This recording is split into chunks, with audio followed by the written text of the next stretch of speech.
Entre os clubes de motociclistas fora da lei, poucos nomes têm tanto peso e notoriedade quanto o Hells Angels Moto Club.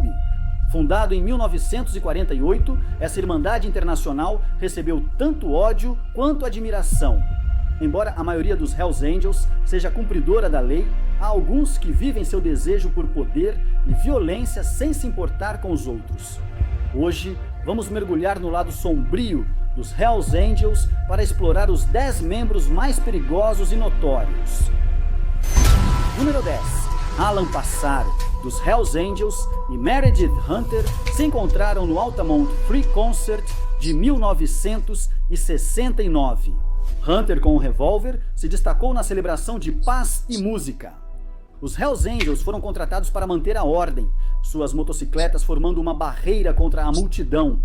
Em troca de $500 em cerveja, eles ficaram encarregados de garantir a segurança. Com as tensões crescentes, impulsionadas pelo álcool e inquietação, o caos se instalou. Latas de cerveja foram lançadas e o clima era tenso. Quando os Rolling Stones subiram ao palco, o clima estava tenso. Mick Jagger pediu calma, mas logo o tumulto começou. Durante a confusão, Hunter subiu em uma caixa de som e atraiu a atenção de 2 Hells Angels. Uma briga começou, com um dos Hells Angels perseguindo Hunter pela multidão. No entanto, movido pela raiva e pela intoxicação, Hunter voltou para a área do palco. Os relatos das testemunhas variaram. Alguns o descreveram como enfurecido, outros como visivelmente perturbado. Em um momento arrepiante registrado em vídeo, Hunter brandiu seu revólver, não ficando claro se um disparo foi efetuado. Pássaro, armado com faca, se aproximou, desviou a arma e esfaqueou Hunter. Outros anjos se juntaram, agredindo Hunter no chão. Tragicamente, Hunter perdeu a vida. Pássaro foi acusado de assassinato, mas absolvido por legítima defesa.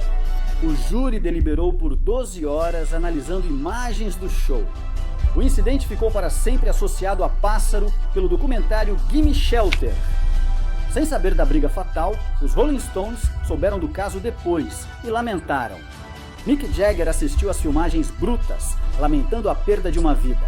A própria história de Pássaro tomou outro rumo trágico anos depois, quando ele se afogou em circunstâncias suspeitas.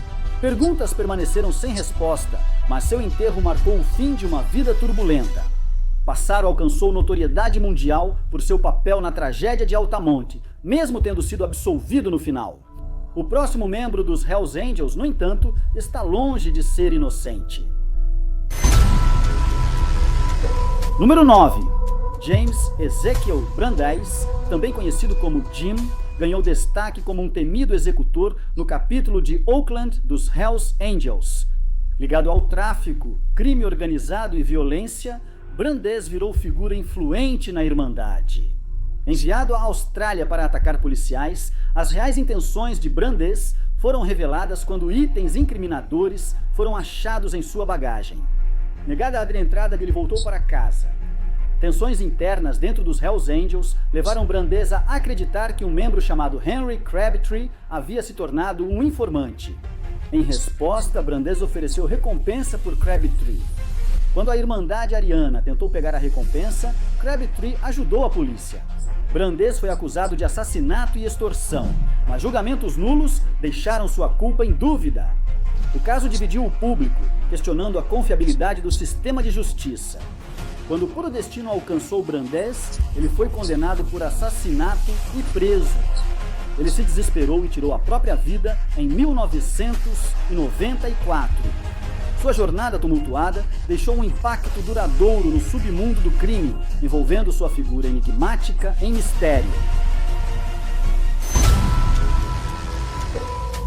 8. Kadir Padir, nascido na Turquia em 26 de novembro de 1982, optou pelo crime ao invés de aproveitar as oportunidades na próspera Alemanha. Ele se destacou como líder dos Hells Angels Berlin City durante a violenta guerra de motoqueiros, que resultou no famoso julgamento dos Hells Angels de Berlim em 2010. Padir foi acusado, inclusive, de assassinato após um conflito com a gangue rival Banditos. Seu alvo, Tahir Özbek, pretendia colaborar com os rivais, provocando Padir e os Hells Angels. Com o aumento das tensões, Padir tomou uma decisão fatal. Câmeras de segurança flagraram o momento em que 13 motoqueiros, incluindo Padir, cometeram um ato violento que matou Özbek. O tribunal descartou a legítima defesa, concluindo que Özbek não era uma ameaça.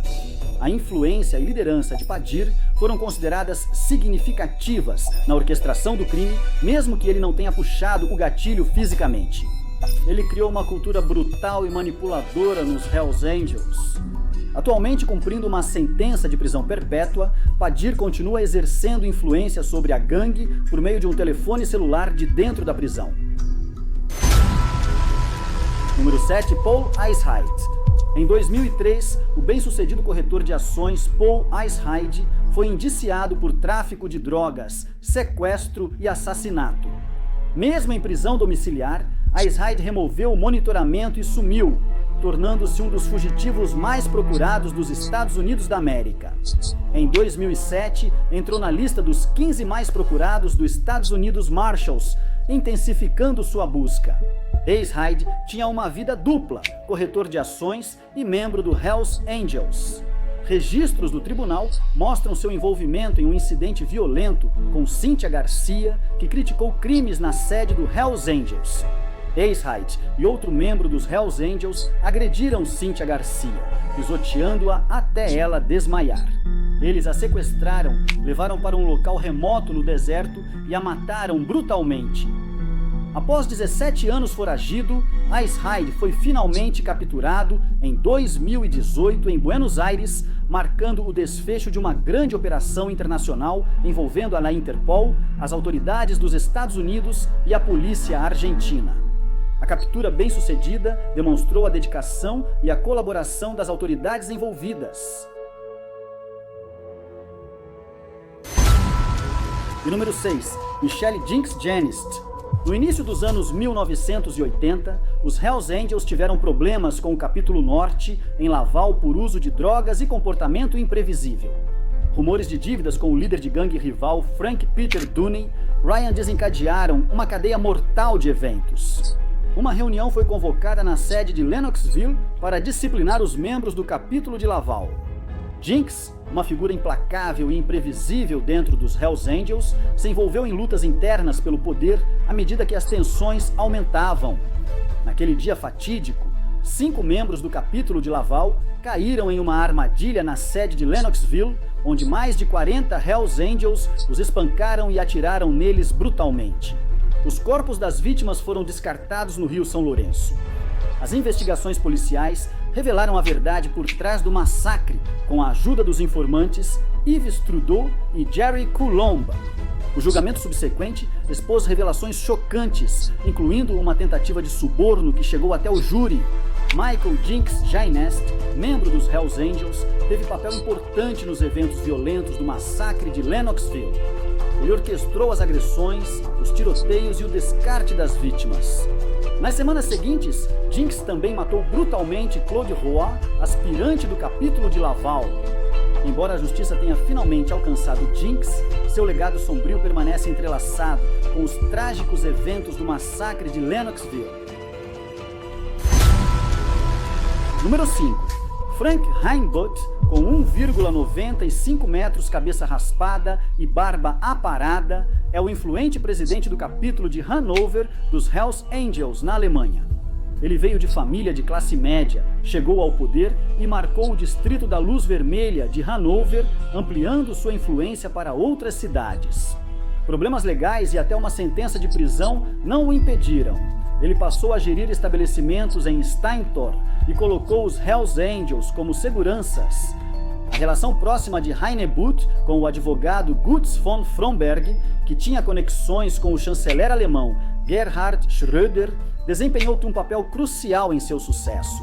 Conhecido como pacificador, Heinebutt resolvia conflitos em Steintor e mediava negociações com os rivais dos Hells Angels, os Banditos Motoclube. No entanto, ele enfrentou acusações de ter ordenado um assassinato, embora nenhuma prova tenha sido apresentada.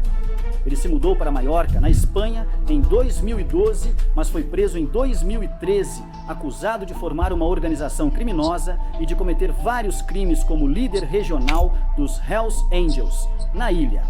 As acusações eram tráfico de drogas, cafetinagem, extorsão, ameaças e lavagem de dinheiro. Frank Heimboth pode não ser o assassino mais mortal da lista, mas seu estilo de liderança certamente teve grande impacto nos Hells Angels. Seu estilo de liderança deixou um impacto duradouro nos Hells Angels, resultando em um negócio próspero e em certo nível de aceitação e destaque social na Europa. Número 4. David MacDonald Carroll, conhecido como Lobo, foi um notório motoqueiro fora da lei e gangster canadense associado aos Hells Angels. Após liderar a 13ª Gangue Tribiker em Halifax, Carroll conquistou a confiança dos Hells Angels de Montreal e tornou-se presidente do primeiro capítulo dos Hells Angels no Atlântico do Canadá. Ele estabeleceu uma reputação como matador de aluguel confiável e braço direito de um membro proeminente dos Hells Angels. O envolvimento de Carroll em uma rede de prostituição levou à sua prisão em meados da década de 1980. Sua ligação mais conhecida foi com o massacre de Lennoxville, onde foi acusado de assassinato, mas absolvido.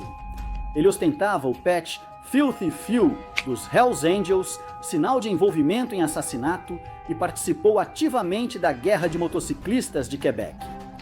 Dono de bares, casas noturnas e envolvido no tráfico de cocaína, Carroll tinha grande influência nos Hells Angels e fez parcerias com a família Rizzuto, da máfia italiana.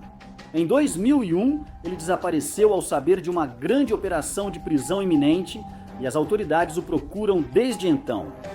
O Lobo teria se refugiado no México durante a prisão planejada e depois fugido para o Brasil. As autoridades também especulam que ele possuía uma quantia substancial de até $1 milhão em dinheiro. Não são as piores condições para sumir, né? Relatos apontam avistamentos de Carroll na Austrália e República Dominicana, indicando seu envolvimento contínuo em crimes. Carroll, aos 71 anos, segue uma figura elusiva após décadas evitando a prisão. Será que ele vive anonimamente em algum lugar das Índias Ocidentais? Ou será que ele ainda busca vítimas sem ser detectado pelas autoridades? Mas agora é hora de olhar para os verdadeiros durões, os 3 Hells Angels mais perigosos e notórios de todos os tempos.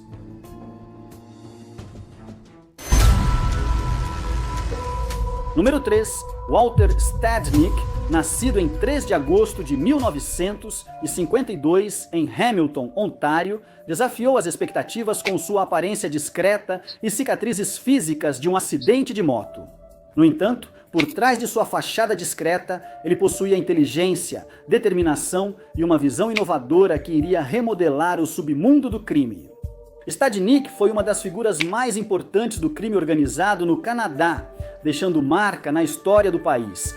Em outubro de 1978, Stadnick foi a Montreal e se reuniu com Yves Buteau e outros líderes dos Hells Angels para negociar a entrada de seu clube, os Selvagens, nos Hells Angels, que eram maiores.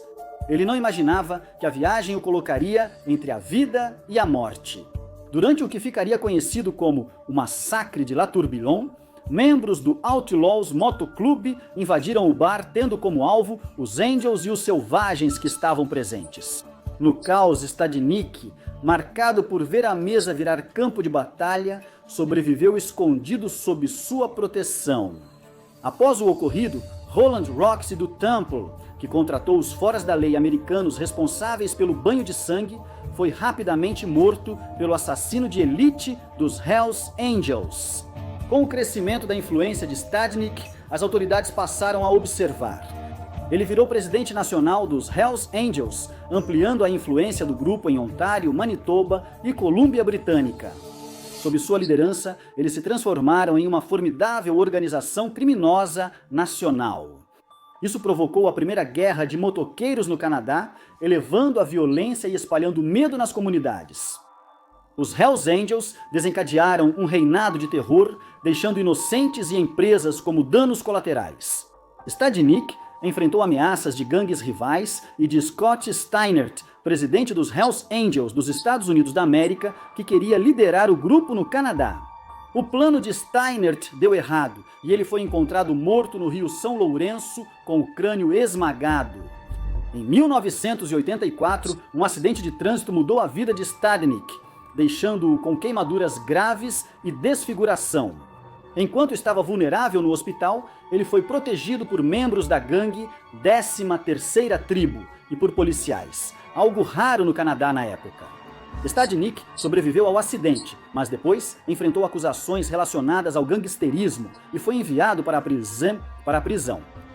Diferente de Stadnik, o próximo anjo do inferno não esconde sua natureza sanguinária. O homem que entrou para a história como o pior serial killer da história do Canadá. Número 2. Yves Apache. Trudeau, conhecido como Apache e o Louco Batedor, nasceu em 1946 e foi um criminoso profissional canadense, cuja vida envolveu violência e redenção.